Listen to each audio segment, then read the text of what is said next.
धीरे धीरे जो बातें मुझे बचपन में समझ में नहीं आती थीं, वे समझ में आने लगी हैं। आसमान जो कभी खूबसूरत और धूप वाला हुआ करता था, अब धीरे धीरे गहरा और कड़वा होता जा रहा है। हर कदम हल्का था, लेकिन अब हर कदम भारी है। जो छोटी सी दुनिया हुआ करती थी, वह अब बहुत बड़ी हो गई है। मेरे साथ रहने वाले मजबूत और भरोसेमंद लोग अब चले गए हैं और मैं अकेला खड़ा हूं। क्या हम वयस्क हो रहे हैं? हर दिन हल्का और लुभावना था, लेकिन धीरे धीरे हर दिन भारी और बोझिल होता गया।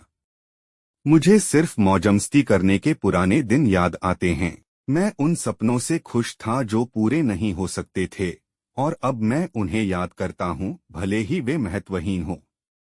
मेरी सांसें जो पहले खुश और रोमांचक हुआ करती थीं, अब एक भारी और निराशाजनक आह बन गई हैं।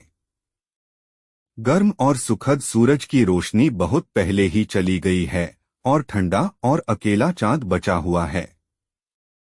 हम अचानक वयस्क कैसे हो गए? अब हर दिन एक भयावह और भारी बोझ बन रहा है। बचपन में जब मैं सुरक्षित था और किसी पर निर्भर हो सकता था, उसके विपरीत अब मैं अकेला और अनिश्चित रूप से खड़ा हूं। पहले के विपरीत जब मैं रुक सकता था और आराम कर सकता था, अब मैं दौड़ने और बिना रुके दिनों से थक गया हूं। क्या हम इसे अच्छी तरह से संभाल पाएंगे? क्या मैं इस बोझ को उठा सकता हूं? क्या मैं खुश रहूंगा? जब मैं खुद को भटकता हुआ, भ्रमित और अकेला छोड़ दिया हुआ देखूंगा तो मैं क्या सोचूंगा? मुझे पुराने दिन याद आते हैं और वयस्क होने से डर लगता है।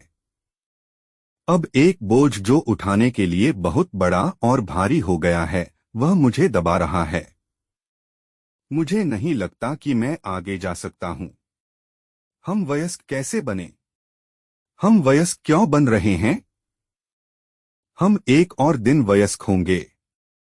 अब हमें उन महत्वपूर्ण वयस्कों की आंखों को समझना होगा जिन्हें आपने बचपन में अपनी छोटी आंखों से देखा था। धीरे धीरे हमें उन वयस्कों की आंखों जैसा दिखना होगा जिन्हें हमने बचपन में देखा था।